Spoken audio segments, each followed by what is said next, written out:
Mayong buntag mga kaubas. Karon nga buntag, tanom ta og isa ka seedling nga grapes. So para makita lang ninyo kung unsa jud ko katanom, no? So inana lang jud ko ka sample, no? First is butangan og any organic mga fertilizers ang lalom na sa ato. So first akong gibutang din na is ang katong bunot.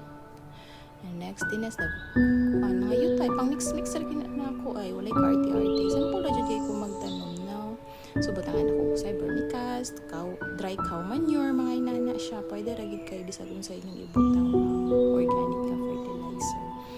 So namo na ang seedling nato sa grapes mo na ang Baikonur. Si Baikonur tested and proven na gid na ako nga 7 months magbunga na gid na siya. No? So ana